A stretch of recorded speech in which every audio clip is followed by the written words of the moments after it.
بسم اللہ الرحمن الرحیم. پردہ کر گئے. اتنا ذلیل کسی نے کیا ہوگا؟ ایک صاحب لکھتے ہیں اپنی کتاب میں، حضور اس دنیا سے پردہ کر گئے. ارے بات تو تم میری ہی کر رہے ہو. اس دنیا سے پردہ کر گئے. اس دنیا سے پردہ کر گئے کا مطلب کیا ہے؟ اس دنیا میں نہیں ہے پردہ. جو کام عورتوں کا تھا تم رسول سے کروا رہے ہو. اسلام نے فرض کیا عورتوں پر پردہ، پردہ عورتیں کرے، تم نے کہا رسول پردہ کر گئے. وہ بھی اس دنیا سے پردہ کر گئے. قرآن کہتا وما محمد الا رسول قد خلت من قبلہ الرسل. میں دلیل پیش کر رہا ہوں قرآن سے. وما محمد الا رسول قد خلت من قبلہ الرسل. محمد صلی اللہ علیہ وسلم تو صرف ایک رسول ہے، صرف ایک رسول ہے. ان سے پہلے بھی بہت سے رسول گزر چکے ہیں. افإن مات، اگر یہ انتقال کر جائیں، اگر یہ اللہ کو پیارے ہو جائیں، او قتلا، اور یا میدان جنگ میں قتل کر دیے جائیں، انقلبتم علی اعقابکم، تو کیا تم اپنی ایڑیوں کے بل پلٹ جاؤ گے؟ یہ سوچ کر کہ نبی تو قتل کر دیے گئے یا نبی تو انتقال کر گئے، تو کیا تم اسلام سے پھر جاؤ گے؟ قرآن صاف کہہ رہا ہے کہ اگر نبی کا انتقال ہو جائے یا وہ قتل کر دیے جائیں تو کیا تم پلٹ جاؤ گے، پھر جاؤ گے؟ جو ایسا کرے گا وہ اپنا ہی نقصان کرے گا، اللہ کا کچھ نہیں بگاڑے گا. پھر قرآن محمد رسول اللہ کو بھی مخاطب کر کے کہہ رہا انک میت وانہم میتون. اے نبی آپ کو بھی انتقال کرنا ہے، آپ اس دنیا سے جائیں گے، اور جتنے لوگ اس دنیا میں وانہم، یہ سب کے سب میتون، ان سب کے سب کو جانا ہے، یہ سب کے سب انتقال کریں گے، سب کو مرنا ہے ایک دن. یہ اللہ تبارک و تعالیٰ فرما رہا ہے. میرے پیارے ساتھیوں، اب آپ اس عقیدے کو نہ مانیں. پردہ کر گئے. اچھا چلو پردہ کر گئے، مجھے بتاؤ کہاں ہیں؟ کہیں تو ملیں گے. یہی تو سوال ہے. ان کو ان سے ملنے کوئی نہیں جاتا. زندہ تو ہیں، ملنے کوئی نہیں جاتا. جب چاہا، جس وقت چاہا، جس وقت چاہا ان کو اپنے گھر میں بلا لیا. رات کے 12 بجے کھڑے ہو گئے، دیکھ لیا اچھا کھانا پینا ہے، تھوڑی دیر جلسہ ولسہ چلا، کھڑے ہو گئے رات کے 12 بجے. الصلاۃ والسلام علیکہ یا رسول اللہ، الصلاۃ والسلام علیکہ یا حبیب اللہ. میں نے پوچھا بھائی یہ کیوں کھڑے کیوں ہو جاتے ہو؟ کہا رسول اللہ تشریف لاتے ہیں، ان کی عزت توقیر، عزت توقیر. نبی 12 بجے تم کھڑے ہو جاؤ اور سلام پڑھنے لگو تو نبی 12 بجے تمہارے گھر آ جائیں. تم 2 بجے تک جلسہ چلا اور 2 بجے پڑھنے لگو تو میرے نبی 2 بجے تمہارے گھر آ جائیں. رات کے 4 بجے تک تم پڑھنا شروع کر دو اور 4 بجے کھڑے ہو جاؤ تو میرے نبی 4 بجے تمہارے گھر آ جائیں. یعنی میرے نبی اپنی مرضی کے مالک نہیں ہے، تمہاری مرضی پر ڈیپینڈ ہے. تم جس وقت چاہو گے بلاؤ گے ہمارے نبی کو اپنے گھر. میرا نبی تمہارا غلام ہے، نعوذ باللہ. تم میرے نبی کے غلام نہیں. ہم میں اور تم میں فرق اتنا ہے، ہم رسول کے غلام ہیں، تم نے رسول اللہ کو اپنا غلام بنا لیا ہے اور دعویٰ کرتے ہو کہ ہم سے زیادہ رسول کو ماننے والا کوئی نہیں ہے. میرے بھائیوں، اگر رسول اللہ زندہ ہے تو تم کو جانا چاہیے رسول اللہ سے ملاقات کرنے کے لیے. رسول اللہ کو اپنے گھر نہیں بلانا چاہیے، اس لیے کہ انسان خود چل کر جاتا ہے باعزت انسان کے پاس. ہے ایک مسجد میں ہمارے اٹاوا میں جہاں چاہے وہاں نماز پڑھ سکتے ہیں، کوئی کچھ نہیں کر.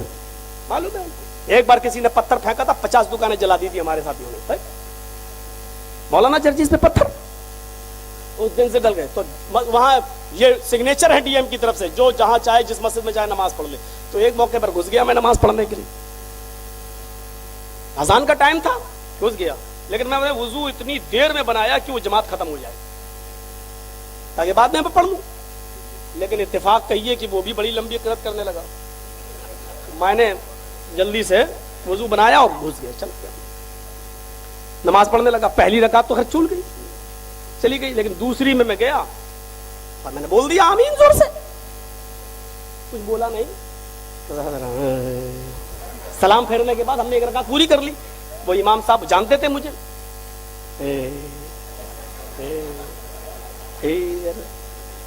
ہم نے کہا امام صاحب آپ کیوں ہنس رہے ہو؟ بولا تم لوگ تو نماز پڑھتے نہیں ہو میرے پیچھے. میں نے کبھی دہراؤں گا یار. بولے کیوں؟ میں نے کہا ہو رہی تھی تو پڑھ لیا. اب الگ پڑھتا تو وہ بھی اچھا نہیں تھا. ہم انتشار نہیں چاہتے ہیں. ابھی میں دوہرا لوں گا کہ جب دوہرانا ہی تھا تو پڑھی کیوں؟ میں نے کہا فتنے سے بچنے کے لیے، یہ بھی ایک ضروری ہے. تو کہنے لگا چلو آپ آ تو گئے ہو. ہم نے کہا آپ نے بلایا تھا اس لیے آئے، ہم اپنی مرضی سے کیوں گئے؟ ہم نے کہا بلایا. میں نے کہا پوچھو مؤذن حیا علی الصلاۃ کا، آؤ نماز کے لیے. اذان سنی ہم چلے آئے. میں نے کہا لیکن ایک چیز تم نے 3 چیزیں ہم سے پوچھی، ہم نے کچھ کہا نہیں. میں نے کہا ایک چیز مولانا صاحب آپ بھی بتا دیجیے. بولے کیوں؟ ہم نے کہا آپ کے مؤذن نے اذان سے پہلے الصلاۃ والسلام علیکہ یا رسول اللہ پڑھاتا، یا حبیب اللہ پڑھاتا، وہ کیوں؟ کہا تم نہیں سمجھو گے. ہم نے کہا تو سمجھاؤ نا. کہنے لگا کہ رسول اللہ تشریف لاتے ہیں، وہ ہماری مسجدوں میں آتے، تمہاری مسجدوں میں نہیں. میں نے کہا اپنی بات پر اٹل رہنا اگر تم ایک باپ کی اولاد ہو. بولا کیا؟ اٹل ہوں. میں نے کہا اذان دی گئی، سلام پڑھا گیا. کہاں؟ ہم نے کہا نبی تشریف لائے. بولا ہاں. ہم نے کہا نبی نے نماز پڑھی یا نہیں پڑھی؟ کہتا کہ نماز تو پڑھی ہے. میں نے کہا تیرے پیچھے پڑھی ہے، تو نے اذان دی، سلام پڑھا، رسول کو بلایا، رسول آ گئے، نماز تو نے پڑھائی، اور کہتا ہے کہ میرے رسول نے پڑھی تو تیرے پیچھے پڑھی ہے. یہی عزت کرتے ہو تم رسول کی؟ میں نے تو نہیں دیکھا اللہ کے رسول مسجد میں آئے، اور جب تم نے دیکھا آئے تو کم سے کم اتنا ہی کہہ دیتے آئیے یا رسول اللہ آپ آگے چلیے، ہم خوش نصیب ہیں. یہ وہابیوں کو کہاں نصیب ہوگا؟ آپ آئیے اور نماز پڑھائیے، ہم آپ کے پیچھے نماز پڑھنا چاہتے ہیں. میرے بھائیوں میں نے اس سے کہا کیوں نہیں کہا تم نے؟ کہتا ہے حجرے میں چلو تو میں اکیلے میں بتاؤں گا. میں نے کہا حجرے میں چلو اکیلے میں بتاؤ گے؟ سوال تم سب کے سامنے کر رہے ہو ہیں؟ وہ تو پردہ کر گئے. ہم نے کہا پردہ کر گئے پھر تم بلاتے کیوں؟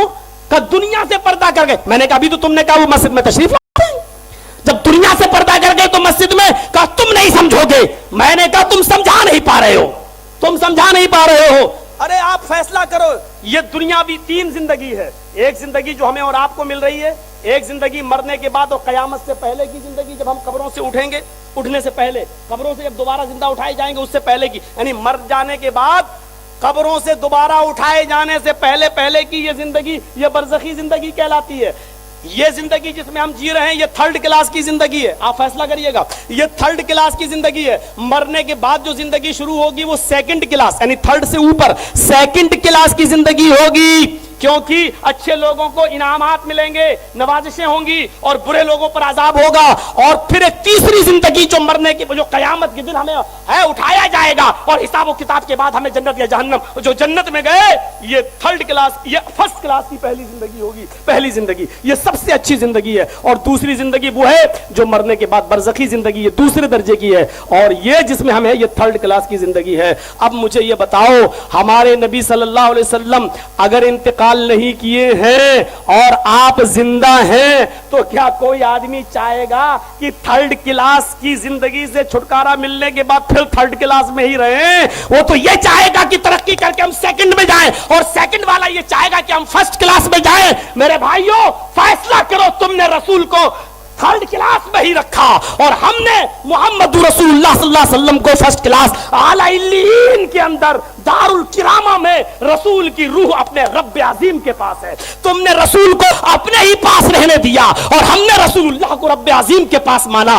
اب بتاؤ جو اپنے پاس رسول کو باندھے رکھا ہوا ہے وہ رسول کی عزت کر رہا ہے، یا جو رسول اللہ کو رب عظیم کے پاس مانتا ہے وہ رسول کی عزت کر رہا ہے؟ تمہیں معلوم نہیں ہے تم نے پنگا کس سے لیا ہے.